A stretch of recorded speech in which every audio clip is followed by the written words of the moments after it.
तो आज हम टेक्स्ट फॉर्मेटिंग स्टार्ट करने जा रहे हैं। देखते चलते हैं क्या है टेक्स्ट फॉर्मेटिंग। ये है मेन हेडिंग हमारी आज की, मतलब आज सिर्फ यही पढ़ना है, बाकी सब कुछ इसके अंदर आएगा। तो टेक्स्ट फॉर्मेटिंग से क्या मतलब है? टेक्स्ट फॉर्मेटिंग से ये मतलब है कि अगर मैं एक स्ट्रिंग लिखूं, ठीक, और मैंने कहा कि string str is equal to, और मैंने लिख दिया इंडिया, ठीक। अब मैं इसको प्रिंट कर रहा हूं, console.log str। मैं इसको एग्जीक्यूट कर रहा हूं।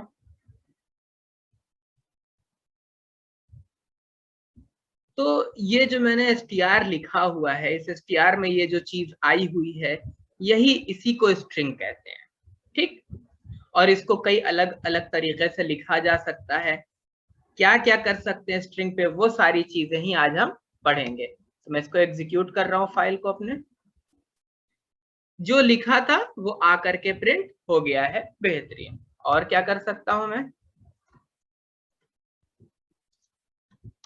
अगर मैं यहाँ डबल कोट में, अभी मैंने इंडिया लिखा था, अब मैं क्या कर रहा हूं, मैंने कहा ये डबल कोट नहीं लिखूंगा, अब मैं सिंगल कोट लगा दूंगा। क्या ये अब भी काम करेगा? देख लेते हैं चला करके। बेहतरीन, दोनों बार काम कर रहा है, ठीक। फिर मैंने कहा कि ठीक है, डबल कोट तक काम कर गया, क्या और भी कोई तरीका है? तो हाँ, एक तीसरा तरीका भी हमारे पास है, यहाँ पे बैक टिक लगाने का। बैक टिक बोले तो ये सिंगल इन्वर्टेड कॉमा नहीं है, ऊपर वाले और इसमें फर्क दिख रहा होगा। ये वन से पहले जो टिल्ड का सिंबल होता है उसके नीचे बैक टिक होता है, वन से जस्ट पहले वाली की पे, ठीक। तो ये बैक टिक लगाया मैंने कहा क्या ऐसे भी स्ट्रिंग लिख सकता हूं मैं? अब देखता हूं क्या जावास्क्रिप्ट इस स्ट्रिंग को भी सपोर्ट करती है। तो यस, तीनों ही मेरे पास प्रिंट हो गए हैं। तो यानी कि ये स्ट्रिंग लिखने के तीन तरीके हैं मेरे पास, ठीक। तीन तरीके हैं, तीनों स्ट्रिंग में ही काउंट होंगे। लेकिन अब स्ट्रिंग के साथ क्या क्या चीजें हमारे पास आती हैं, जैसे मान लीजिए कि आप लिख रहे थे const description is equal to India is my country. अब क्या था, अब आपसे किसी ने कह दिया कि भाई ये जो डिस्क्रिप्शन, अब ये मत सोचिएगा कि ये एक लाइन का लिखा है, मान लेता हूं ये 1000 या 1,00,000 लाइन का लिखा है, ठीक। अब किसी ने पूछ दिया कि क्या इस जो डिस्क्रिप्शन लिखा हुआ है इसमें इंडिया वर्ड मौजूद है?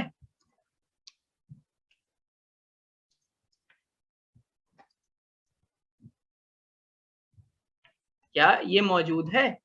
तो अब ये आपको ढूंढ करके बताना पड़ेगा कि हाँ मौजूद है कि नहीं। तो अगर आपके सामने लिखा है तब तो आप पढ़ करके देख रहे हैं कि लिखा हुआ है, बट मैं थोड़ी देर को मान लेता हूँ कि इसके अंदर जो कुछ लिखा है वो आपको दिख नहीं रहा है। तो हमारे पास ऐसे फंक्शन होने चाहिए, ऐसे प्रोग्राम होने चाहिए कि जिनसे कि ये वर्ड हमें पता चल जाए कि मौजूद है या नहीं मौजूद है। तो अब आज आपको दो बातें बताने वाला हूँ। पहली कि हम आज स्ट्रिंग का एक फंक्शन यूज करेंगे और देख लेंगे कि है कि नहीं है।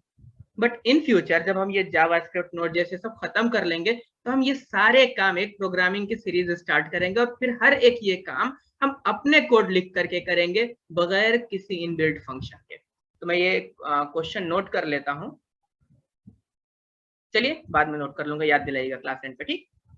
तो ये डिस्क्रिप्शन में इंडिया है कि नहीं ये कैसे ढूंढना है, या फिर मान लीजिए यहाँ मैंने माई लिख दिया था, किसी ने आपसे कहा कि नहीं यार माई नहीं करो, रिप्लेस कर दो इसको, रिप्लेस कर दो my with our, India is our country कर दो। तो अब ये काम कैसे करेंगे, ठीक।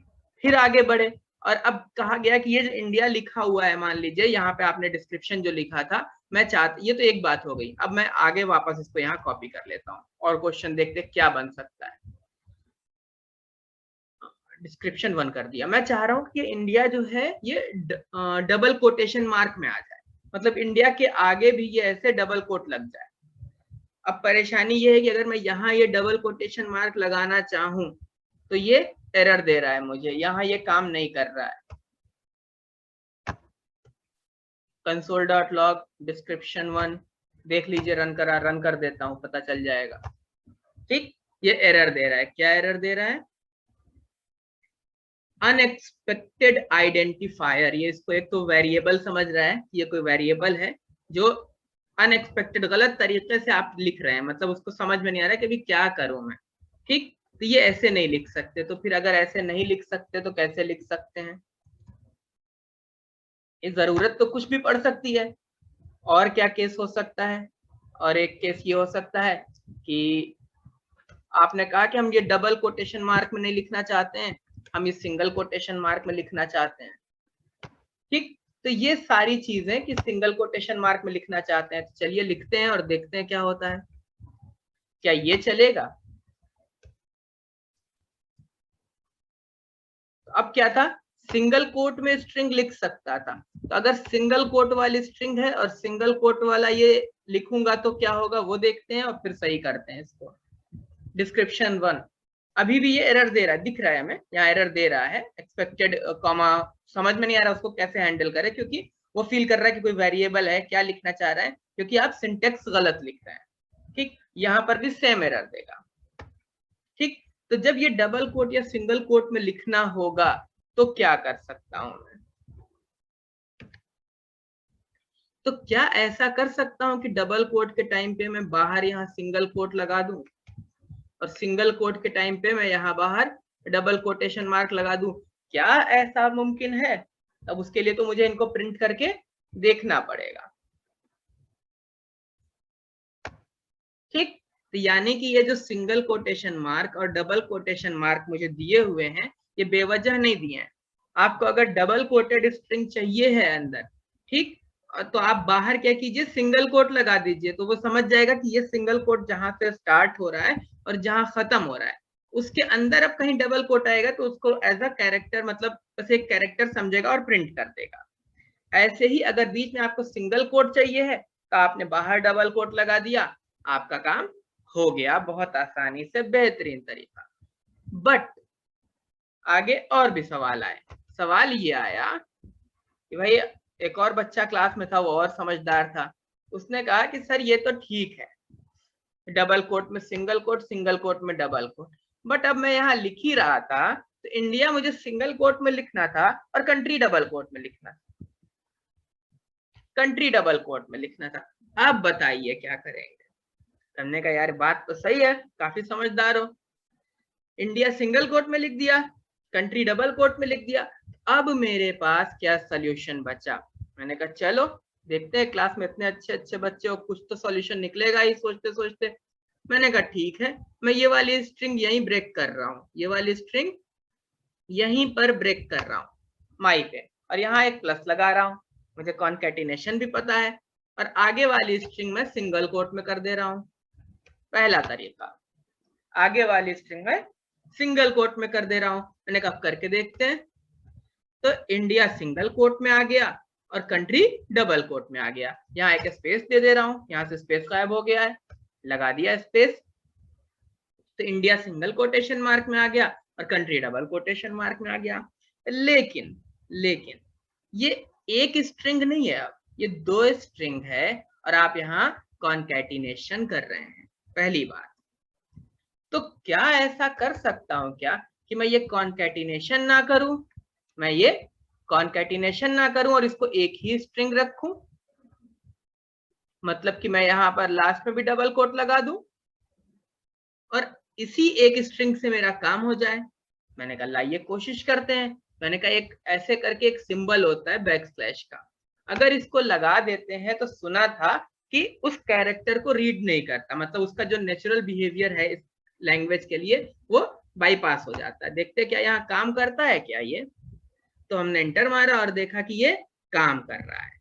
यानी कि हम क्या क्या देखते हुए आए, डबल कोट में स्ट्रिंग लिख सकते हैं, बिल्कुल सही, सिंगल कोटेशन मार्क में लिख सकते हैं, बिल्कुल सही बात। अगर आपको कहीं बीच में डबल कोट यूज करना है तो आप अपनी स्ट्रिंग का जो आउटर वो कॉमा है वो सिंगल कोटेशन मार्क रखिए, अगर बीच में सिंगल कोट यूज करना है तो आप आउटर डबल कोट रखिए। तो एक फैसिलिटी तो ये थी हमारे पास इंस्टेंट काम करने वाली। बट अगर मिक्स्ड स्ट्रिंग है, कहीं कहीं डबल कोटेशन है, कहीं कहीं सिंगल कोटेशन है, तो उस टाइम पे या तो आप कॉन्कैटिनेट करिए, बट कॉन्कैटिनेट तब कर सकते हैं जब आपके पास ऑप्शन हो, स्ट्रिंग अलग अलग हो। अगर एक वेरिएबल में ही है सब कुछ तो आप कैसे करेंगे? मतलब रिक्वायरमेंट कुछ भी हो सकती है आपके पास, तो सॉल्यूशन सारे पता होने चाहिए, क्योंकि अभी आप सोचेंगे तो हो सकता है आपको सारे केसेस ना सोच पाए, तो जब वक्त आएगा तो आपको मालूम होना चाहिए। तो ऐसे किसी भी केस में जब आपको डबल कोट के अंदर ही डबल कोट रखना है, सिंगल कोट के अंदर ही सिंगल कोट रखना है, कुछ भी केस हो, उस टाइम पे ये बैक स्पेस काम आएगा। जब भी ये लगाते हैं तो ये स्ट्रिंग जो अंदर जो भी ये कैरेक्टर्स हैं, ये अब ये डबल कोटेशन नहीं दिखेगा, उसको एज अ कैरेक्टर ही ट्रीट करेगा। स्केप सीक्वेंस बोलते हैं इनको, ठीक। तो ये इतना कर रहे थे, फिर आगे चले आपने कहा कि हमको अगर लाइन चेंज करना हो, आपने कहा कि हमको एक लाइन चेंज करना है, हमने कहा ठीक है लिख दो, मैं ये कॉपी कर ले रहा हूं ऊपर से, यहाँ वाला कॉपी कर ले रहा हूँ, ठीक। आपने कहा कि मुझे लाइन चेंज करना है, यहां से लाइन चेंज करना है। अब क्या करूं, क्या मैं एंटर मार दूं ऐसे और यहां लिख दूं?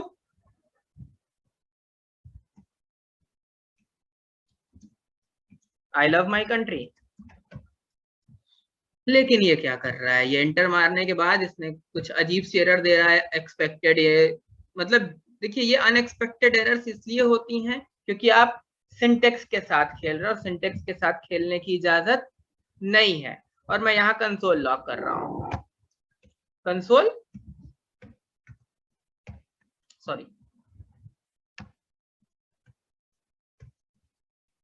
लॉक कर दे रहा हूँ डिस्क्रिप्शन 5 को, ठीक। बट ऑब्वियसली चलाऊंगा तो अब ये एरर देगा, मुझे भी पता है और आपको भी पता है। अब क्या कर सकता हूँ, लाइन तो चेंज करनी है मुझे, तो मैं क्या करूं? सिंगल कोट था, ठीक था, तो अब क्या करूं क्या करूं क्या करूं? तो मैंने कहा ठीक है, अब स्टेप सीक्वेंसेस के साथ बहुत से स्पेशल कैरेक्टर्स होते हैं, फॉर एग्जाम्पल /n, ऐसे बहुत से होते हैं, /n है, /t है, और भी है, ठीक। /n है, ये क्या करता है, ये आपके लिए जहां जहां आप इसको लगा देंगे वहां वहां लाइन चेंज हो जाएगी। चलाइए इसको, देख रहे होंगे ये डबल कोटेशन मार्क में आ गया इंडिया, क्योंकि यहाँ डबल कोटेशन मार्क में था इज माई कंट्री, और कंट्री के बाद आपने /n लगाया है, I love my country, next line में आ गया। यानी कि आप लाइन चेंज भी कर सकते हैं, ये लाइन चेंज है, ठीक। तो ये तो इतना था टेक्स्ट फॉर्मेटिंग का ओवरव्यू कि क्या क्या जरूरत पड़ सकती है, या और बहुत कुछ है जब आपको जरूरत पड़ेगी। फॉर एग्जाम्पल ऊपर हम यहाँ पे रिप्लेस और इनकी बात करके आए हैं, देखते हैं इनके लिए क्या क्या सॉल्यूशन मौजूद है और कैसे ये सारा काम करेंगे। और ये जो चीजें हम इतने स्ट्रगल से कर रहे हैं, क्या इनको करने का कोई और आसान तरीका भी है हमारे पास? एक और चीज देख लेते हैं, कंट्री नेम जो है वो एक वेरिएबल में रख दे रहा हूं, कि चलिए इसको हम आगे चल करके कर लेंगे, अभी ये वाली फाइल बस इतना काफी है, ठीक। अब नेक्स्ट चलते हैं कि और क्या चीज है हमारे पास। तो नेक्स्ट टॉपिक है हमारे पास स्ट्रिंग लिटरल्स। स्ट्रिंग लिटरल्स का क्या मतलब है? चलिए, अब ये टेक्स्ट फॉर्मेटिंग का पूरा ओवरव्यू था। अब स्ट्रिंग लिटरल का क्या मतलब है? ये सारी चीजें जो आप लिख रहे हैं, const a is equal to, अगर एक स्ट्रिंग है, ये स्ट्रिंग लिटरल है। अगर आपने कहा const b is equal to कुछ भी लिखा हो, XYZ कुछ भी, ये स्ट्रिंग लिटरल है। वो सारी स्ट्रिंग्स, जितने तरीके की स्ट्रिंग सपोर्ट करती है, वो सब स्ट्रिंग लिटरल्स हैं, ठीक। तो यही जो स्ट्रिंग लिखते हैं यही स्ट्रिंग लिटरल्स है, इसके अलावा कुछ नहीं है, ठीक। नेक्स्ट, एक छोटा सा टॉपिक है बस, next hexadecimal escape sequences and unicode escape sequences. चलिए जी, देखते हैं क्या होती है स्केप सीक्वेंस।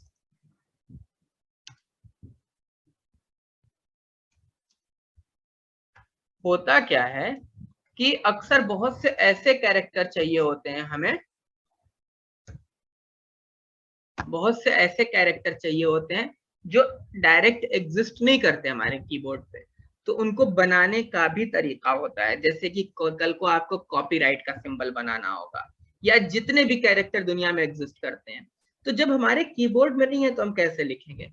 तो हम स्टेप सीक्वेंसेस का यूज करके उनको लिख सकते हैं। ठीक, तो जावास्क्रिप्ट का जो टेक्स्ट फॉर्मेटिंग है वो हेक्साडेसिमल की। अब हेक्साडेसिमल में जब लिखेंगे तो बहुत ज्यादा चांसेस हैं कि हम सब कुछ लिख सकते हैं, बट फिर भी जो बच जाता है, तो यूनिकोड सबसे बड़ी स्टेप सीक्वेंस है। मतलब यूनिकोड कैरेक्टर्स में आप कुछ भी लिख सकते हैं जो भी दुनिया में लैंग्वेजेस मौजूद हैं। ठीक, तो इन दोनों को जावास्क्रिप्ट सपोर्ट करता है। मान लेते हैं कोई कैरेक्टर है मेरे पास और आपने उसको हेक्साडेसिमल स्टेप सीक्वेंस में लिखा है, या एक कोई कैरेक्टर है आपके पास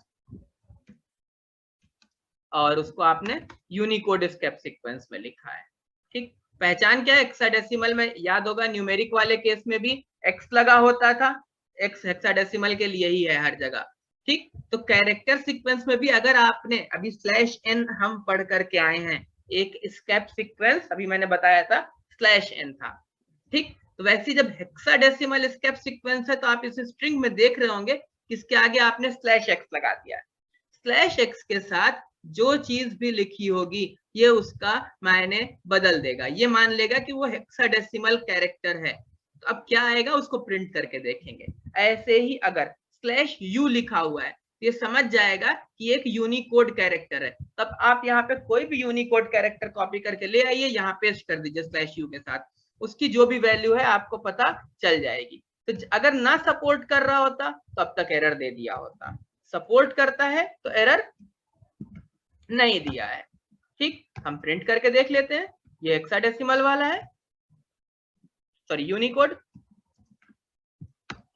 और ऊपर हम यहाँ पर प्रिंट कर देते हैं हेक्साडेसिमल वाला, हेक्साडेसिमल।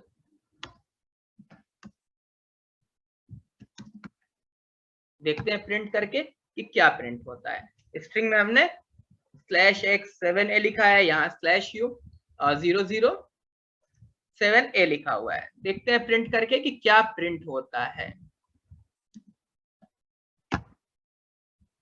क्या प्रिंट हुआ? हेक्साडेसिमल कैर z, यूनिकोड कैरेक्टर z। दरअसल मैंने जो ये कॉपी करा था जहां से, अब देखिए अब सारे हेक्साडेसिमल के कैरेक्टर और यूनिकोड के नहीं याद है, ना याद होंगे। जब जरूरत पड़ेगी कोई आपकी तो आप उसको ढूंढ लेंगे। आपको मालूम होना चाहिए कि ये चीज एग्जिस्ट करती है और सपोर्ट करती है। तो ये हेक्साडेसिमल और ये यूनिकोड का कैरेक्टर है। तो हेक्साडेसिमल के इस कैरेक्टर का मतलब है z और यूनिकोड के इस कैरेक्टर का मतलब है z। अब हम अपने पास एक चीज और चेक कर लेते हैं। अगर मैं यहाँ पे पूछूं इससे कि क्या ये जो यूनिकोड का हेक्साडेसिमल का कैरेक्टर है, क्या ये यूनिकोड के इस कैरेक्टर के बराबर है? चेक करके देख लेते हैं कि बराबर है भी कि नहीं है। तो यहाँ कंसोल लॉक कर देता हूं, देख लेते यस आता है कि नहीं आता है, पता नहीं, देखते हैं करके। बिना किए किसी बात पर यकीन नहीं होना चाहिए। यस, यानी कि ये वाला हेक्साडेसिमल का कैरेक्टर और ये यूनिकोड का कैरेक्टर दोनों बराबर है वो यूनिकोड और हेक्साडेसिमल, बट दोनों बराबर है क्योंकि जावास्क्रिप्ट में सपोर्ट करता है और जावास्क्रिप्ट इसको रीड कर रही होगी तो वो जानती है कि ये जो लिखा है इसका मतलब है z। ठीक, अब आपको ये बात समझ में आ गई होगी कि ये सपोर्ट करती है इनको। अब सपोर्ट करती है तो इसका काम बहुत बहुत ज्यादा, ये यूनिकोड वगैरह बहुत काम आएंगे आपके, बट मालूम होने चाहिए अभी। ठीक, नेक्स्ट टॉपिक क्या है हमारा? String object. एक काम करते हैं, क्लास रिस्टार्ट होगी उसके बाद स्ट्रिंग ऑब्जेक्ट स्टार्ट करते हैं।